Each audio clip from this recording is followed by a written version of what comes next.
ॐ अज्ञानतिमिरान्धस्य ज्ञानाञ्जनशलाकया चक्षुरुन्मीलितं येन तस्मै श्रीगुरुवे नमः।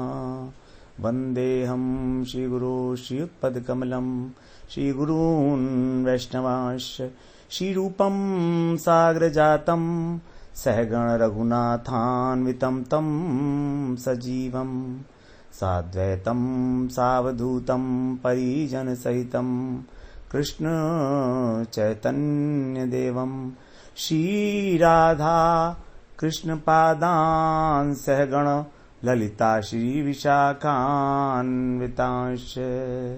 तमादिदेवं करुणानिधानं तमालवर्णं सुहितावतारम् अपार संसार समुद्र सेतुं भजामहे भागवत स्वरूपम्। हे देव हे दैत हे भुवनैक बंधो हे कृष्ण हे चपल हे करुणैक सिंधो हे नाथ हे रमण हे नयनाभिराम हा हा कदानुभवितासि पदं दृशोर्मे। श्री कृष्ण चैतन्य प्रभो नित्यानंद श्री अद्वैत गदाधर शिवसदी गौरभक्त वृंद। हरे कृष्ण कृष्ण कृष्ण हरे हरे हरे राम राम राम हरे हरे।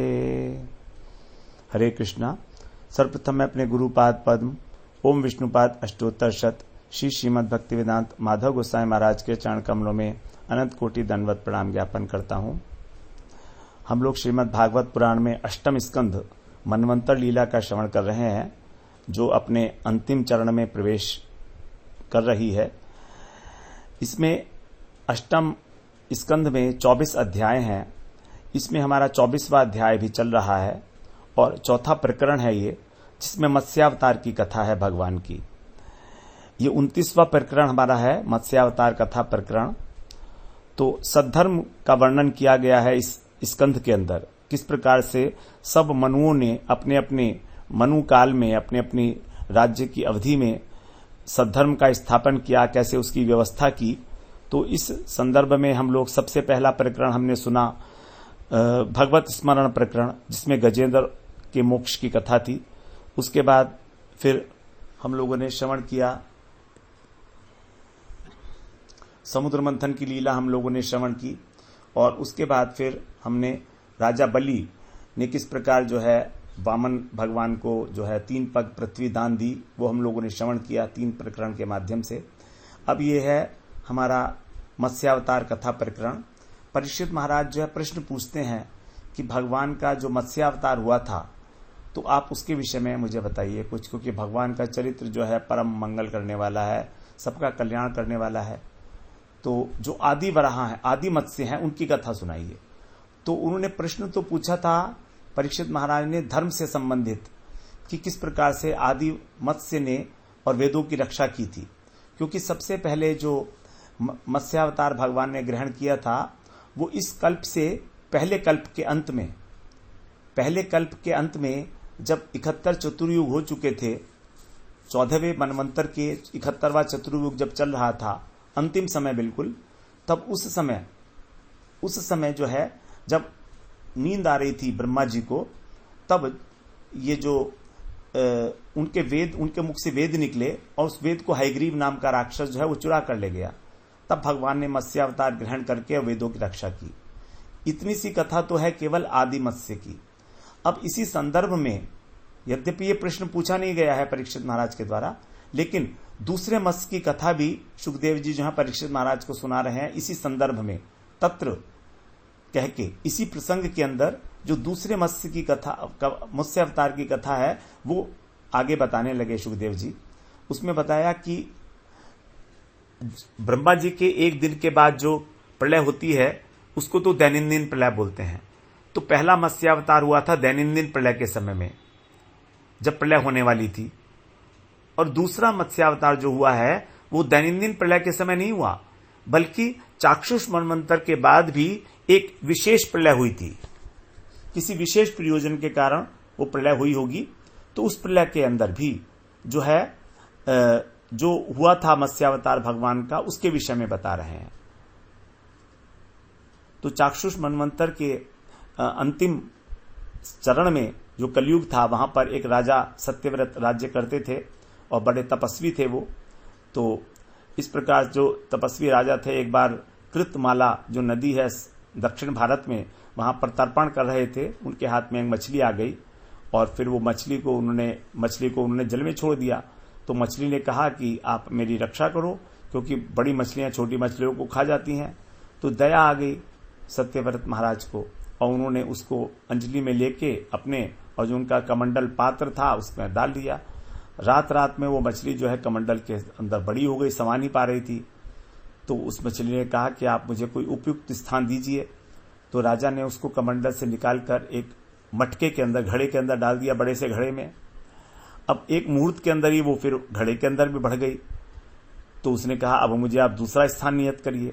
तो राजा ने उसको उठाकर सरोवर में डाला। सरोवर में भी वो जब बढ़ गई तो उसने कहा कि आप मुझे किसी ऐसी जगह पर डालिए जहां पर अगाध जल हो, अक्षय जल हो, जहां पर जिसकी कोई सीमा ही ना हो। इस प्रकार से जब उसने कहा तो अब राजा क्या करते हैं, हम लोग उसका श्रवण करते हैं।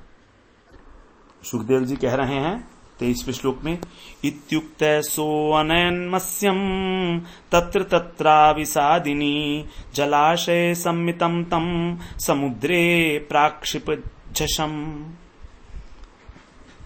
इति उक्त, ऐसा कहने पर, सौ माने वे जो राजा थे, मत्स्यम उस मत्स्य को, तत्र तत्र जहां जहां, अविदासिनी अक्षय सरोवर में, अन्यत माने ले गए, जलाशय सम्मितम वहां पर जलाशय के बराबर बढ़ जाने के कारण उन्होंने फिर वहां से उसको निकालना पड़ा हर बार। और तम झषम उस मत्स्य को समुद्रे प्राक्षिपत समुद्र में डाल दिया। अनेक अनेक जलाशयों में लेके गए वो, और वो उतना ही बढ़ जाता था तुरंत ही। तो फिर राजा ने उसको निकाल के और समुद्र में डाल दिया। 24वें श्लोक में कहते हैं, क्षिप्यमाणास्तमाहेदम इह माम मकरादयः अद्यन्ति बलावीर माम नेहो सृष्टुमर्हसि। क्षिप्यमाण समुद्र में डालते समय, तम इदम उस राजा से, जो इदम माने जो मत्स्य था वो, आहा यह बोला, वीर हे वीरवर, यह माने यहां पर, अति बला अत्यंत बलवान, मकर आदि जो है अदंती मुझे खा लेंगे। तो माम यह मुझे यहां पर आपको न उस सृष्टुम नहीं छोड़ना, अरसी माने चाहिए। तो बड़े बड़े मगर रहते हैं यहां पर, मुझे खा जाएंगे, इसलिए आप मुझे समुद्र के जल में मत छोड़ो। राजा से उसने ऐसा कहा। अब एवं विमोहितस्तेन वदता वल्गु भारतीम तमः को भगवान स्मान मत्स्य रूपेण मोहयन। जब इस प्रकार की वाणी सुनी, एवं माने इस प्रकार, वल्गु भारतीम, भारती का अर्थ होता है वाणी, वल्गु माने सुंदर मधुर। तो जब इस प्रकार की मधुर वाणी सुनी राजा ने, तो बोलते हुए, तेन माने उस मत्स्य के द्वारा, तो विमोहित राजा मोहित हो गए, राजा मोहग्रस्त हो गए इतनी सुंदर वाणी सुनकर। और तम आहा फिर उससे बोले, मत्स्य से, मत्स्य रूपेण मोहयन भवान कह, मत्स्य के रूप में मोहित करने वाले आप कौन हो? आप मुझे मोहित कर रहे हो, बार बार मैं आपको इधर से उधर कर रहा हूं, तो आप कौन हो ये तो बताइए। तब आगे 26वें श्लोक में कहते हैं, नैवं वीर्यो जलचरो दृष्ट स्माभिश्रुतोऽपि च यो भवान् योजन शतम अहनाभिव्यान शेषरः। अस्माभि माने हमारे द्वारा, एवं माने इस प्रकार, वीर जलचर वीरशाली जलचर जीव, दृष्ट च श्रुत अपि ना तो कभी हमने देखा है और ना कभी सुना है। आप अत्यंत पराक्रमशाली हो, वीरशाली हो, ये ऐसी शक्ति रखने वाला जीव तो हमने ना कभी सुना ना कभी देखा। क्यों? यह जो भगवान माने आपने, शतम योजन 100 योजन का सरोवर, 100 योजन का मतलब हो गया, एक योजन होते 12 किलोमीटर, तो 1200 किलोमीटर का, 1200 किलोमीटर बड़ा सरोवर, अहनाभि व्यानशे, एक ही दिन में व्याप्त कर लिया। तो धीरे धीरे धीरे धीरे उनको इतने बड़े सरोवर में ले गए जिसका परिमाण था 1200 किलोमीटर, इतना बड़ा सरोवर। लेकिन था तो सरोवर ही, समुद्र तो अनंत होता है। 27वें श्लोक में बोलते हैं, नूनम त्वं भगवान साक्षात हरिर्नारायणो व्यय अनुग्रहाय भूतानाम धत्से रूपम जलौकसाम। नूनम, निश्चित रूप से आप भगवान साक्षात, आप भगवान हो साक्षात, जो अविनाशी हैं, नारायण हैं, और प्राणियों पर कृपा करने के लिए आपने जलौकसाम, जलचर का रूप धत्से धारण किया है। आप निश्चित रूप से भगवान ही हो। अब आगे प्रार्थना कर रहे हैं 28वें श्लोक में, नमस्ते पुरुष श्रेष्ठ स्थित उत्पत्ति अप्येश्वर भक्तानां नः प्रपन्नानां मुख्यो हि आत्मगतिर्विभो। स्थिति, उत्पत्ति और प्रलय में समर्थ, ईश्वर में समर्थ, हे पुरुष श्रेष्ठ अर्थात हे पुरुषोत्तम, ते नमः, आपको नमस्कार है। ही माने क्योंकि नः प्रपन्ना नाम, हम शरणागत भक्तों के आप मुख्य आत्मा गति, आप मुख्य आत्मा हो और गति हो, अर्थात आप हमारी आत्मा की आत्मा अर्थात परमात्मा हो आप, और हम ही हमारा गति मतलब हमारा गंतव्य स्थल, हमारा लक्ष्य, हमारा लक्ष्य भी आप ही हो और हमारी आत्मा की आत्मा भी आप ही हो। हमारी आत्मा में जो चेतना है वो भी आपसे ही आई है। 29वें श्लोक में बोलते हैं, सर्वे लीलावतारास्ते भूतानां भूति हेतवः ज्ञातुमिच्छामि यदो रूपम यदर्थम भवता धृतम। ते सर्वे, आपके सब जो लीलावतार हैं, भूतानाम, प्राणियों के, भूति माने अभ्युदय के लिए, उनकी उन्नति के लिए हैं, हेतव माने कारण होते हैं, यद अर्थम, जिस प्रयोजन से, अदो रूपम, यह रूप आपने, भवता माने आपने, धृतम माने धारण किया है, ज्ञातुम इच्छामि, मैं उसको जानने की इच्छा करता हूं, मैं उसे जानना चाहता हूं कि आपने किस कारण से यह रूप धारण किया है। अब कह रहे हैं, न तेर्विंदाक्ष पदोपसर्पणम मृषा भवे सर्व सुहृत प्रियात्मनः यथेतरेषाम पृथगात्मनां सता मदीदृशो यत वपुरद्भुतम हीनः। हे अरविंदाक्ष अर्थात हे कमल नयन भगवान, आत्मनाम पृथक सताम, अपने को पृथक मानने वाले, जो अपने एक पृथक सत्ता मानते हैं, ऐसे, यथा माने उनके समान, ते सर्व सुहृद, आप सबके सुहृद और प्रिय आत्मन है, प्रिय आत्मा के पदौ उपसर्पणम, चरणों तक पहुंचना, मृषा न भवेत, व्यर्थ नहीं होता। तो जैसे जो संसारी पुरुष है वे अनात्म वस्तु के अंदर ही अपनापन मानते हैं, अपनेपन का अभिमान करते हैं, अपने को पृथक मानते हैं कि हम उसके मालिक हैं, हम स्वामी हैं, हम कर्ता हैं, तो उनका वो जो आश्रय है, वो जिसके ऊपर वो आश्रित हैं इस संसार में, वो व्यर्थ है। लेकिन आपके चरणों में पहुंचना कभी व्यर्थ नहीं होता। अद्भुतम वपु न, क्योंकि अद्भुत शरीर जो है हमको, न माने हमको, यद अदिदृशत, जो आपने हमें दर्शन कराया है, अर्थात अब हम तुम्हारे चरणों में पहुंचे हैं तो ये आपके चरणों तक पहुंचना व्यर्थ नहीं होना चाहिए। हमको आपने ये अपना स्वरूप दिखाया है, अद्भुत रूप दिखाया है, तो ये व्यर्थ नहीं होगा, इसका कोई ना कोई कारण होगा, आप कुछ कृपा करना चाहते हैं हमारे ऊपर।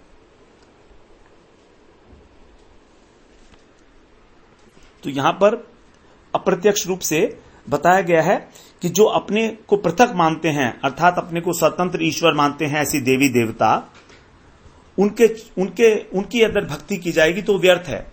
लेकिन आप तो सबके सुहृद हैं, आप सबके प्रियतम हैं, आत्मा है, तो आपके चरणों में पहुंचना कभी भी व्यर्थ नहीं होगा। तो यहां पर जो है अन्य देवी देवताओं की उपासना की निंदा की गई है, क्योंकि अन्य देवी देवता सारे क्या हैं, वो तो सब एक अधिकारिक जीव हैं भगवान के, उनके पास तो देने के लिए कुछ है नहीं, तो अल्प बुद्धि वाले लोग जो हैं वही उन देवी देवताओं को पूजते हैं। लेकिन जो आपको पूजते हैं वो आपका पूजन करना कभी भी व्यर्थ नहीं हो सकता, जबकि उनकी पूजा का जो फल है वो नश्वर होता है, अनित्य होता है। इसीलिए और आपने जो विशेष रूप से ये वाला जो शरीर धारण किया है, ये आप जो है हमारे ऊपर कृपा करने के लिए ही किया है। अब आगे सुखदेव जी कह रहे हैं, श्री शुक उवाच इति ब्रुवाणम नृपति जगतपति सत्यव्रतम मत्स्य वपुर्युगक्षये विहर्तु कामः प्रलयार्णवेर ब्रवीत चिकीर्षुरेकांत जनप्रिय प्रियम। जो एकांत भक्त हैं भगवान के, एकांत जनप्रिय, ऐसे एकांत भक्तों के जो प्रिय हैं कौन? मत्स्यधारी जो जगदीश्वर हैं, वो युगक्षय अर्थात युगांत में प्रलय अर्णवे, प्रलय के समुद्र में विहार करने की इच्छा से इति ब्रुवाणम, इस प्रकार से उन्होंने इच्छा करते हुए राजा प्रियव्रत से प्रियम चिकीर्षु, राजा का प्रिय करने की इच्छा से अब्रवीत, ऐसा कहा।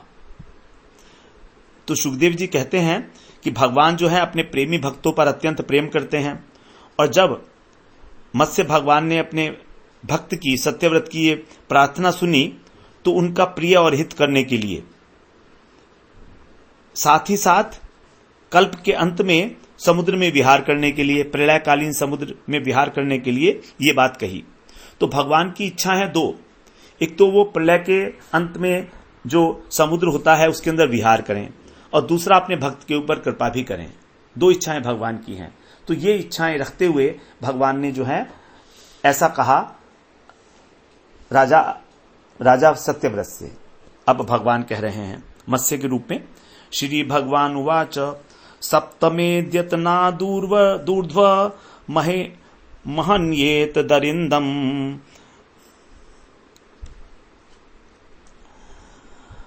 निमंक्ष्यति अप्ययम बोधौ त्रिलोक्यम भूभुवादिकम।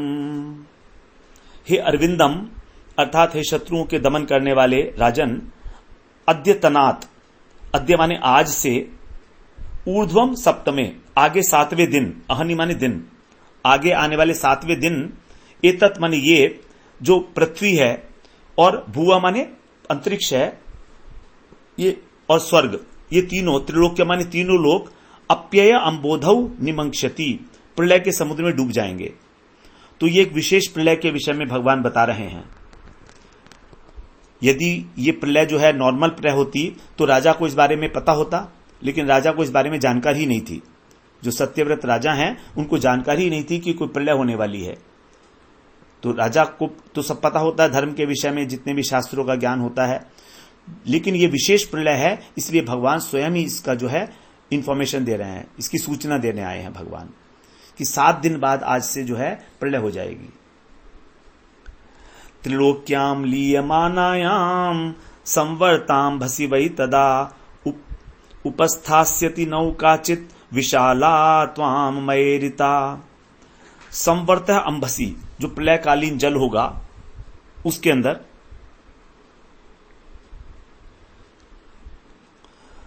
त्रिलोक्याम, त्रिभुवन जो है, लीयमानायाम डूबते हुए त्रिभुवन को, वही माने निश्चित रूप से, तदा माने उस समय, मया ईरिता मेरे द्वारा प्रेरित, काचित कोई, विशाला बहुत बड़ी, नौका, त्वाम उपथास्यति तुम्हारे समीप आएगी। तो जब सारे भू भुवः अस्वः ये तीनों लोग डूब जाएंगे उस प्रलय के अंदर, ये विशेष प्रलय में, तब उस एक मेरी प्रेरणा से तुम्हारे पास एक बहुत बड़ी विशाल नौका आएगी। अब तुमको क्या करना है वो बता रहे हैं भगवान। त्वं ताव दोषधी सर्वा बीजन्युच्चावचानि च सप्तऋषिभिः परिवृतः सर्वसत्वोपवृंगितः। तब, तावत माने तब तक तुम क्या करो, जब तक आने वाली है 7 दिन अभी बाकी हैं तुम्हारे पास, सर्वा औषधि सभी औषधियों को, उच्च अवचानी छोटे और बड़े, बीजानी जो बीज हैं, अनेक प्रकार के जो बीज हैं उनको, धन धान्य इत्यादि, सर्वासत्व और सभी प्राणियों के जो सूक्ष्म शरीर हैं उनको लेकर उपव्रंगित समृद्ध हो जाओ। तो तुम इन सब चीजों को इकट्ठा कर लो तब तक 7 दिन तक, जितनी भी औषधियां हैं, छोटे बड़े जितने भी अन्न इत्यादि धान इत्यादि के बीज हैं, और सभी प्राणी जो इस प्रलय से जो है प्रभावित होंगे, उन सब के सूक्ष्म शरीर को तुम इकट्ठा कर लो। और फिर तुम सप्तऋषियों के साथ उनसे परिव्रत माने घिरे हुए आरुह्य वृत्तिम नामम विचारिष्यसि अविक्लवः एकार्णवे निरालोके ऋषिणामेव वर्चसा। तब तुम उस सप्तऋषि से घिरकर वृहतीम नामम उस बड़ी नौका पर आरुह्य माने चढ़कर नीलोके नी आलोके अर्थात जहां पर प्रकाश नहीं है ऐसे अंधकार में एक अर्णवे उस एक ही प्रलय महासागर के अंदर ऋषि नाम एवं ऋषियों के साथ ही वर्चसा उनके आलोक में, ऋषि लोग हैं तो उनका एक तेज होगा, तो उसके आलोक में अविक्लवा विचरिष्यसि बिना किसी व्याकुलता के विचरण करोगे। भगवान बता रहे हैं कि उस समय केवल एक सागर लहरा रहा होगा, प्रकाश बिल्कुल नहीं होगा, लेकिन जो ऋषियों की दिव्य ज्योति है उसके सहारे तुम बिना किसी विकलता को धारण किए और बड़ी सी नाव पर चढ़ जाना और चारों ओर विचरण करना। तुम्हारे साथ जो है सभी प्राणियों के सूक्ष्म शरीर भी होंगे, सप्तऋषि भी होंगे और धन धान्य इत्यादि बीज होंगे। ये सब तुम रख लेना अपने पास। विशेष जो है एक प्रलय के अंदर ये सारी चीजें हुई हैं चाक्षुष मनवंतर से पहले, जो अभी हमारा चल रहा है इससे पहले की घटना है। ये पिछले दिन ब्रह्मा जी का जो पिछला दिन नहीं, दिन भी नहीं, दिन तो कल्प में होता है, इसी दिन के अंदर जो अभी चल रहा है 36वें श्लोक में कहते हैं दो धूयमानाम ताम नामम समीरेण बलीयसा उपस्थितस्य में श्रृंगे निबध्निहि महाहिना। दुधूयमाना माने झकझोर बहुत प्रचंड आंधी आएगी तो क्या होगा कि बलियसा प्रचंड समीरण बड़ी प्रचंड पवन से, समीर से, आंधी से, ताम नावम तुम्हारी जो नाव है वो दुधूयमानाम झजकोरी जाएगी, डगमगाने लगेगी। और महा तब क्या होगा, तुम महाअहिना जो महाअही हैं अर्थात महान सर्प हैं, वासुकी सर्प, उनसे उपस्थितस्य उनके द्वारा तुम उनको क्या करना, तुम मे श्रृंगे निबध्निहि मेरे सींग में बांध देना। तो वहां पर जो है वासुकी नाग तुम्हें दिखाई देंगे और तुम उनको मेरे सींग में बांध देना। तो उनका एक सिरा जो है वो नाव में हो जाएगा और एक सिरा जो है वो उस सींग में रहेगा, मछली की सींग में, क्योंकि मछली के रूप में है ना। तो कह रहे हैं तब मैं इसी रूप में वहां पर आऊंगा, मैं मछली के रूप में ही वहां पर आऊंगा और तुम मेरे सींग में बांध देना। अहम त्वाम ऋषिभिः साकं सह नावमुदन्वति विकर्षण विचरयिष्यामि यावत् ब्राह्मी निशा प्रभो। हे प्रभु अर्थात हे राजन, राजा को भी यहां प्रभु कह के संबोधन कर रहे हैं भगवान।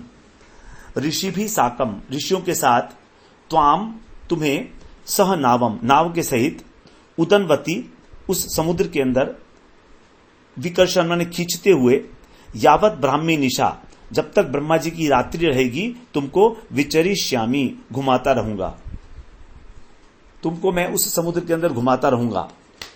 कितनी देर तक, जब तक कि ब्रह्मा जी की रात्रि रहेगी, मतलब प्रलय रहेगा, अर्थात 4.32 बिलियन ईयर्स। ब्रह्मा जी का जो एक रात्रि होती है वो 1000 चतुर्युग के बराबर होती है, 1000 चतुर्युग। तो ये विशेष प्रलय जो हुई है ये ब्रह्मा जी की रात्रि में नहीं हुई है बल्कि दिन के समय हुई है, क्योंकि ये तो चाक्षुष मनवंतर की घटना है। तो फिर यहां पर शयन रात्रि की बात कैसे आ गई? तो यहां पर ब्रह्मा जी की रात्रि की बात आ रही है। इस विषय में बड़े सबने अलग अलग सबके विचार हैं उन विचारों को हम एक बार श्रवण कर लेते हैं, तभी ये बात क्लियर होगी। ये जो विशेष प्रलय है, ये ब्रह्मा जी की रात्रि में नहीं आई, बल्कि ये उनके दिन के समय हुई है, क्योंकि चाक्षुष मनवंतर तो दिन में ही होता है ना। क्योंकि एक मनवंतर के बाद दूसरा मनवंतर जब आता है तो ब्रह्मा जी सोते नहीं है, वो तो दिन के समय में ही चेंज ओवर होता रहता है। तो ब्रह्मा जी जब सोने जाते हैं 14 मनवंतर होने के बाद, तब उनकी रात होती है। दिन के समय तो 14 के 14 मनु रहते ही हैं, जिसमें से एक जो है चाक्षुष मनु है। तो यहां पर विश्वनाथ चक्रवर्ती ठाकुर ने कहा है कि यद्यपि ये ब्रह्मा जी के लिए एक दिन था, लेकिन भगवान की इच्छा से उन्हें, ब्रह्मा जी को, कुछ समय के लिए नींद सी आने लगी। तो जो कुछ समय के लिए नींद सी आने लगी, वो थोड़ा सा जो समय है, उसी को यहां पर ब्रह्मा जी की रात्रि कहा गया है। बहुत थोड़ा सा समय है। रूप गोस्वामी पाद ने भी अपने लघु भागवतामृत में इस बात की विस्तार से चर्चा की है, और वो कहते हैं कि अगस्त मुनि के शाप के कारण एक बार स्वयंभू मनु के समय में प्रलय हुई थी। मत्स्य पुराण में इस प्रकार का वर्णन आया है कि अगस्त मुनि ने शाप दे दिया था, तो वहां पर भी स्वयंभू मनु का समय जब चल रहा था, बीच में ही प्रलय हो गई थी, किसी कारणवश, शाप के कारण। उसी प्रकार से ये जो प्रलय हुई है, भगवान की इच्छा के कारण हो गई, चाक्षुष मनु के समय में, अकस्मात। तो इसका कारण है केवल भगवान की इच्छा। और ये वर्णन जो है मार्कंडेय ऋषि ने किया है विष्णु धर्मोत्तम पुराण में। अब मनु के काल की समाप्ति के ऊपर प्रलय होनी आवश्यक बिल्कुल नहीं है, क्योंकि वो तो ब्रह्मा जी का दिन ही होता है। लेकिन चाक्षुष मनवंतर के अंत में भगवान ने अपनी इच्छा से, अपनी माया के द्वारा सत्यव्रत को प्रलय का प्रभाव दिखलाना चाहा और प्रलय समुद्र में विहार करना चाहा सत्यव्रत के साथ, इसलिए ये प्रलय हुई है। और श्रीधर स्वामी पाद जो हैं, वो भी इस मत से सहमत हैं। रूप गोस्वामी के इस मत से वो सहमत भी हैं, वही उनका भी मत है। तो इस प्रकार से ये इस प्रलय का हमें समझना चाहिए। तो यहां पर यावत ब्राह्मी निशा का मतलब यहां पर वो रेगुलर रात्रि नहीं है, जिसके विषय में हम लोग कह रहे थे 4.32 बिलियन ईयर्स होती है जिसकी उम्र, वो नहीं है। ये कोई छोटी सी प्रलय है, छोटे से समय के लिए, जब ब्रह्मा जी को हल्की सी नींद आ गई थी, बस। 38वें श्लोक में मदीयम महिमानम च परम ब्रह्मेति शब्दितम वेत्स्यनुग्रहीतम में संप्रश्नेन विव्रतम हृदि। 38वां श्लोक है। अब यहां कह रहे हैं संप्रश्नई, प्रश्नों के द्वारा मेरे अनुग्रहीतम, अनुग्रह करके मुझ पर, अर्थात आप जब उनका उत्तर देंगे तो मेरे ऊपर अनुग्रह होगा। तो हृदय विव्रतम, हृदय में अप्रोक्ष जो रूप से परब्रह्म की मेरी महिमा जागेगी। भगवान कह रहे हैं ये बात। इति शब्दितम, इस शब्द से कहने वाली मध्यम माने मेरी महिमा को तुम वेत्स्यसि, जान पाओगे। तो तुम प्रश्न पूछोगे मुझसे और मैं तुमको कुछ उत्तर दूंगा, तुम पर करुणा करते हुए, अनुग्रह करते हुए। तब तुम उस उत्तर अपने हृदय में धारण करोगे और तब तुम मेरी महिमा का ज्ञान होगा। तो भगवान यहां पर विशेष रूप से कुछ अपनी महिमा का ज्ञान कराना चाह रहे हैं सत्यव्रत राजा को। तो तुम्हारी जो जिज्ञासाएं हैं वो सब शांत होगी मेरे उत्तरों से। उनके उत्तर जो हैं तुम्हारे हृदय के अंदर जो है उनका उत्तर प्रकाशित होगा। तो यहां पर हम भगवान के विषय में जो जिज्ञासा करते हैं, जो प्रश्न करते हैं, वो तभी करते हैं जब हमारा हृदय पवित्र होता है। जितना पवित्र होता है उतना ही हम जिज्ञासा करेंगे, अथातो ब्रह्म जिज्ञासा। और भगवान उसके समक्ष उतना ही अपना स्वरूप प्रकट करते चले जाते हैं। शुद्ध भक्तों के आगे भगवान अपना पूर्ण स्वरूप, समग्र रूप को प्रकट करते हैं। और भगवान ने जैसे गीता में कहा, तेषामेव अनुकंपार्थम अहम अज्ञान जम तमः नाशयामि आत्मभावस्तो ज्ञान दीपेन भास्वता। अपने भक्तों पर कृपा करने के लिए मैं उनके हृदय में बसता हूं आत्मभावस्थो, और फिर ज्ञान के दीपक से मैं उनका अंधकार जो है विनष्ट कर देता हूं। अब 39 श्लोक में कह रहे हैं, इत्थमादिश्य राजानम हरिरंतरधीयत सोऽन्वेक्षत तम कालम यम ऋषिकेश आदिशत।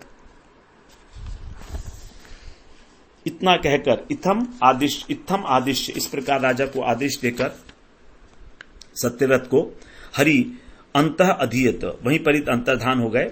सौ माने वह जो राजा था उस कालम उस समय की अन्वेक्षत प्रतीक्षा करने लगा। यम माने जिसे भगवान ऋषिकेश ने आदिशत सूचित कर दिया था। भगवान ने कहा था आज से 7 दिन बाद प्रलय होने वाली है और तुम ऐसा ऐसा करना है, तुमको किसी प्रकार का कोई संकोच मत करना, कोई डर मत करना, भय मत होना। मैंने तुम्हें सब बातें पहले ही बता दी हैं। मेरी इच्छा है कि मैं तुम्हारे को धर्म का उपदेश दूं जब हम दोनों साथ मिलकर विहार करेंगे प्रलयकालीन समुद्र में। तो भगवान की यह अहेतुक कृपा है राजा सत्यव्रत के ऊपर कि वो उनको स्वयं जो है उपदेश देने के लिए तत्पर हैं, क्योंकि भगवान के भक्त हैं वो। इसलिए भगवान ने कहा न ददामि बुद्धि योगम तम ये न मामु पयांति थे। भगवान स्वयं उनको बुद्धि योग दे देते हैं। अब आगे कह रहे हैं 40वें श्लोक में, आस्तीर्य दर्भान प्रातकूलान राजश्री प्रागुदंग मुख निशसाद हरे पादौ चिंतयन मत्स्य रूपिणः।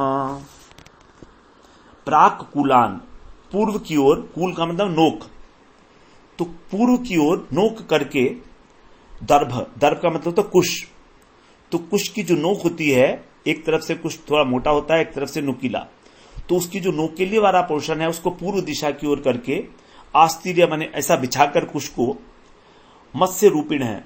भगवान जो मत्स्य रूपधारी थे उनके श्री हरि के पादों माने स्वरूप का चिंतन करते हुए जो राजऋषि सत्यव्रत हैं उन्होंने प्राक उदंग मुख निशसाद पूर्वोत्तर की ओर मुख करके बैठ गए ईशान कोण में।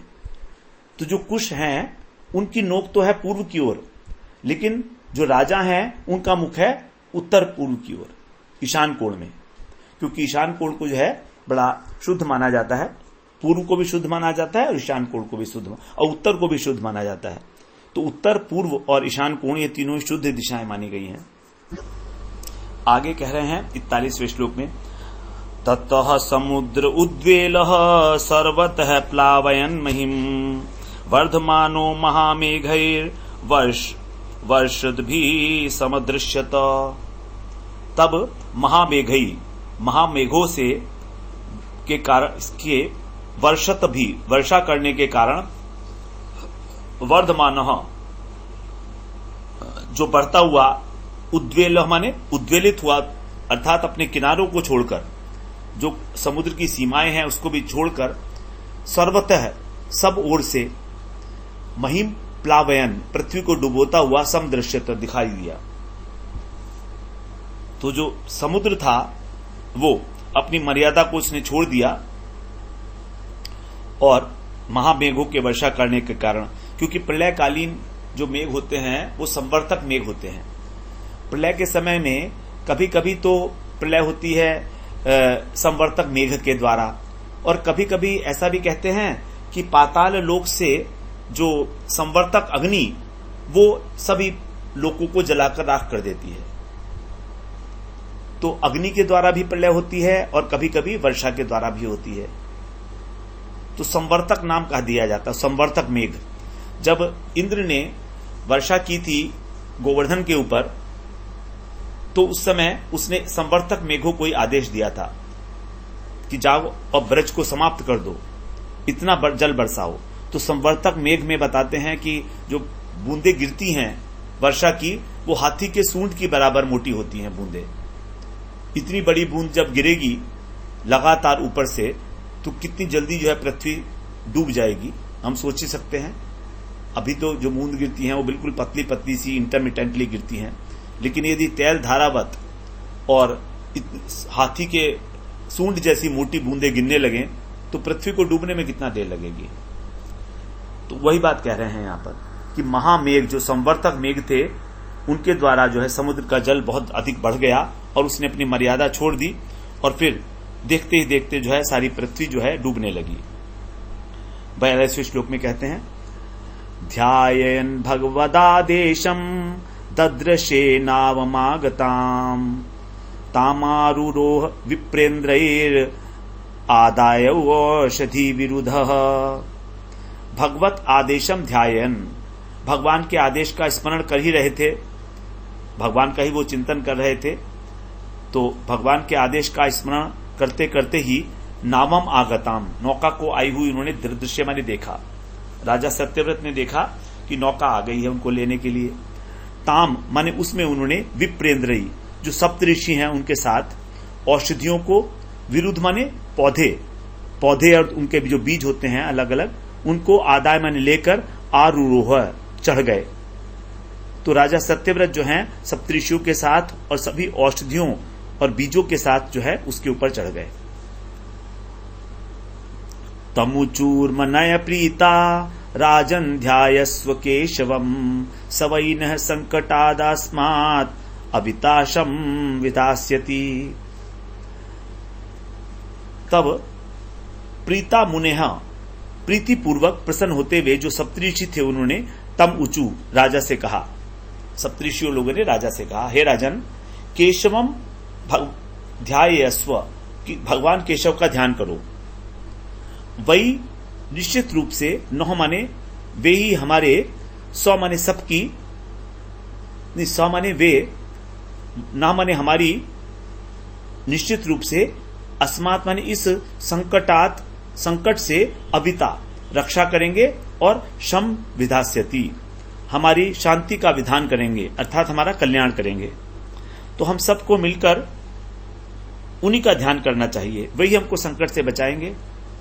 और है भी ऐसा ही, भगवान ही हमको सब संकट से बचाते हैं। हम चाहे कितनी भी प्रयास कर लें, हम अपने बल के ऊपर तो कुछ कर नहीं पाते। भगवान ही जो हैं, भगवान का स्मरण हो वही सारी विपदाओं का नाश करता है। 44वें श्लोक में कहते हैं, सो अनुध्यायतस्ततो राज्ञा प्रादुरासीन महार्णवे एक शंगधरो मत्स्यो हे हैमो नियुत योजन। सो अनुध्यायत, इस प्रकार से जब राजा के द्वारा अनुध्यायत माने ध्यान करने पर, सौ माने वह, हेम स्वर्णिम न्यूत योजन, न्यूत योजन का मतलब बताए यहां पर 4 लाख योजन, 4 लाख कोस, 4 लाख कोस बता रहे हैं। एक कोस में होते हैं 3 किलोमीटर, तो 12 लाख किलोमीटर।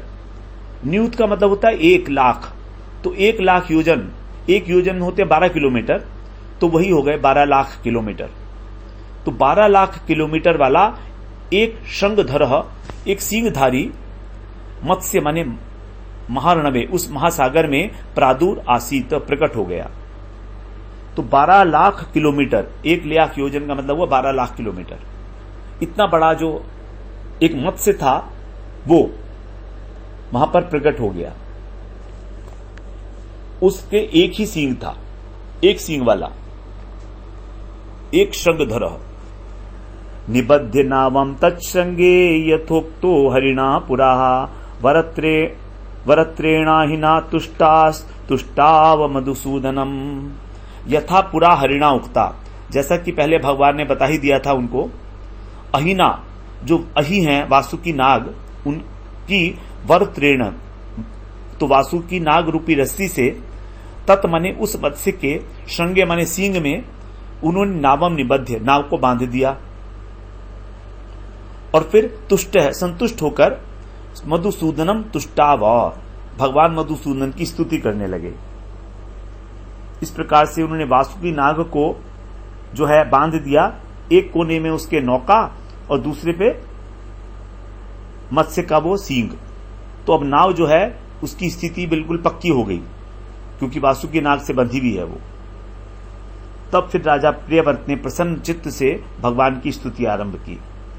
तो 46वें श्लोक से हम लोग फिर अगले सत्र में श्रवण करते हैं। इसमें 61 श्लोक है, अगले सत्र में पूरा हो ही जाएगा। वांछा कल्पतरुभ्यश्च कृपा सिंधुभ्य एव च पतितानां पावनेभ्यो वैष्णवेभ्यो नमो नमः।